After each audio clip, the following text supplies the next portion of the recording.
Many viewers have asked me to do a video on winging scapula.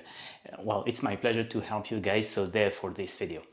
What is winging scapula first? Well, winging scapula is when your scapula, i.e. your shoulder blades, instead of gliding smoothly on the rib cage, will do things like this, like a fan thing, or, has some kind of instability. Where does this instability come from? To understand this, we need to go back in history, say a bit, or in anatomy, and understand how the shoulder functions. What should amaze you is that the shoulder joint is the most mobile joint in your body. You see how much it can move? No other joint can move that much. Look, your knee, it can just do that. Yeah? So the knee is kind of a 1D joint, whereas this one is clearly a 3D joint, kind of. But to achieve this mobility, you need many muscles. And for having many muscles, you need a lot of space for them to attach here and there. And space is lacking here. So what Mother Nature has done, which is super smart, is to introduce, say, an intermediary bone, and this intermediary bone is your shoulder blade. That gives a lot of space for muscles to attach at the one side, the other side, on top, etc. Okay? Among these muscles, you have muscles that bring the shoulder blade forward. Yeah?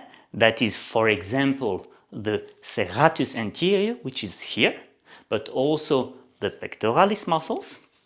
You have muscles bringing the shoulder blades backwards. That's, for example, the rhomboids.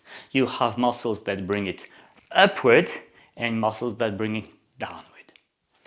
The muscles that are most commonly involved in winging scapula are the serratus anterior, more or less half the cases, the rhomboids, yeah, and both are actually antagonists to each other.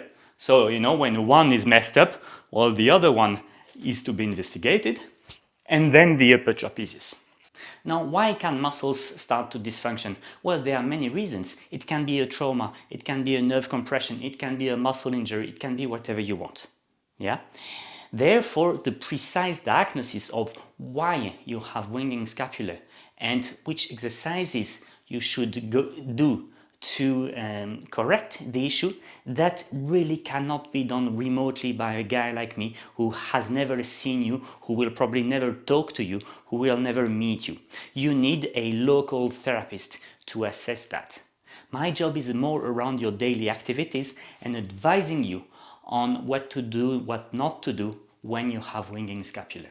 I'd like to give you 3 pieces of advice regarding what not to do. The first thing that you should not do when you have winging scapula is forceful exercises that do this with your arms. I named push-ups, I named bench press, I named this type of stuff. This is clearly to be avoided when you have this condition. But some sports also need to be avoided. Look, for example, when I play tennis, you see that there's a movement of my scapula front and back. And therefore, if it's unstable, every time I have to hit the ball, I will probably make an additional mess in this region. Probably golfing isn't a too great idea either. Yeah? So all these sports that involve either force or movement of your collarbone front back should, in my opinion, be avoided until you know what's happening. Also at work, there are things you should avoid. Say, for example, every time I lean on my elbow, you see, I will reinforce scapular winging. And that is a very typical position in people who have either bad ergonomics at work or who don't take enough breaks. If you need to lean on your forearm, it means that your weight is not somewhere else. Somewhere else should be your lumbar support. If your chair holds you firmly in the lower back, you see that I don't need any forearm support. I can just go like this, and therefore this whole region is relaxed. So action number 2 is check your workplace ergonomics. Make sure that you have a super good lumbar support, because if you don't, you will involve your forearm in your sitting posture, and that will be a disaster. Action number 3 is to recognize all the sources of round-shouldered posture that you have in daily life, because this round-shouldered posture, they also cause an imbalance between the serratus anterior and the rhomboids, and therefore they will have a tendency to say, aggravate the issue. There's one small hint I want to give you on round shoulder posture when standing. You see, if I walk towards you with the backside of my hands facing you, well, that means that my shoulders are round.